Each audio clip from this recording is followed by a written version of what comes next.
Coming up on 5 Minute News. CDC issues new eviction ban for most of US through October 3rd. Belarus sprinter says punishment awaited her back home. And judge blocks Texas troopers from stopping migrant transports. It's Wednesday, August 4. I'm Anthony Davis. The Centers for Disease Control and Prevention issued a new eviction moratorium that would last until October 3rd, as the Biden administration sought to quell intensifying criticism that it was allowing vulnerable renters to lose their homes during a pandemic. The ban, announced on Tuesday, could help keep millions in their homes as the coronavirus's Delta variant has spread and states have been slow to release federal rental aid. It would temporarily halt evictions in counties with substantial and high levels of virus transmissions and would cover areas where 90% of the population lives. The announcement was a reversal for the Biden administration, which allowed an earlier moratorium to lapse over the weekend after saying a Supreme Court ruling prevented an extension.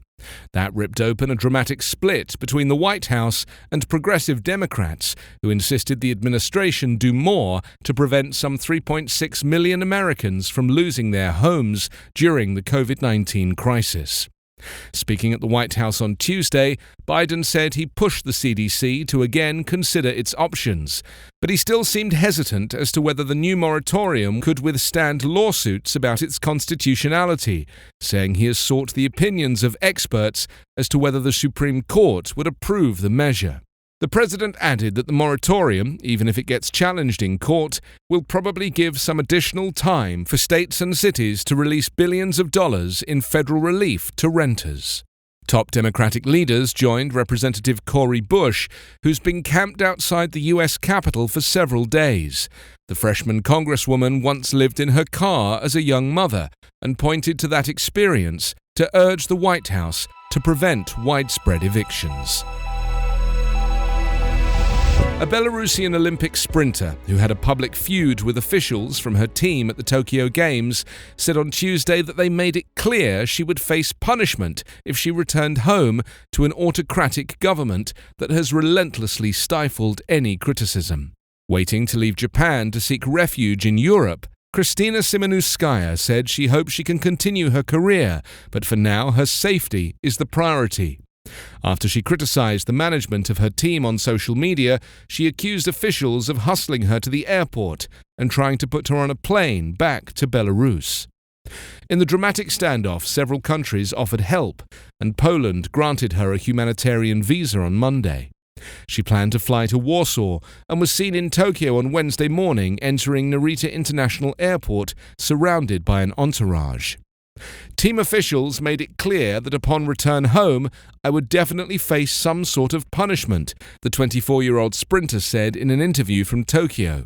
There were also thinly disguised hints that more would await me. She added that she believes she would be kicked off the national team.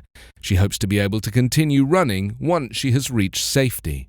Asked what made her fear she would be in danger at home, Simanouskaya said that the key phrase was that we didn't make the decision for you to go home, it was decided by other people, and we were merely ordered to make it happen. Earlier, Belarus's National Olympic Committee told a state-run news agency that it was closely monitoring the situation and cooperating with the International Olympic Committee.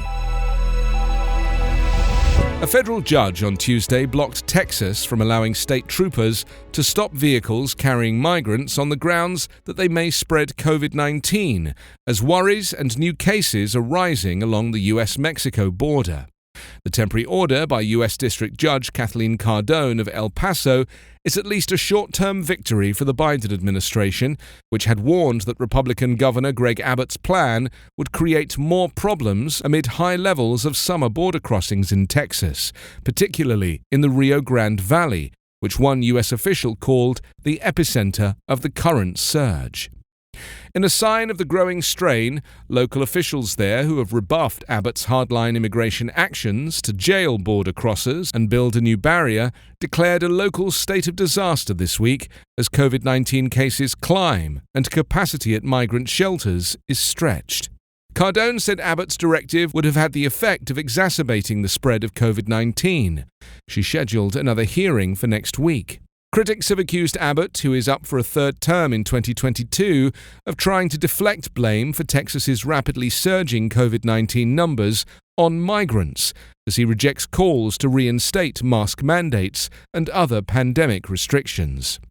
On Tuesday, Texas surpassed 7,000 hospitalized virus patients for the first time since February and reported more than 11,000 new cases.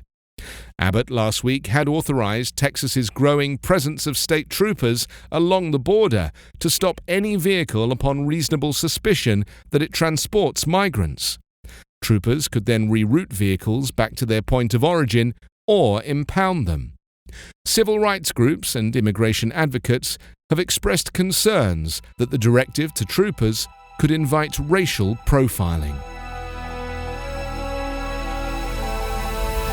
You can subscribe to 5 Minute News on YouTube with your preferred podcast app. Ask your smart speaker or enable 5 Minute News as your Amazon Alexa flash briefing skill. Subscribe, rate and review online at 5minute.news. 5 Minute News is an evergreen podcast covering politics, inequality, health and climate, delivering independent, unbiased and essential world news daily.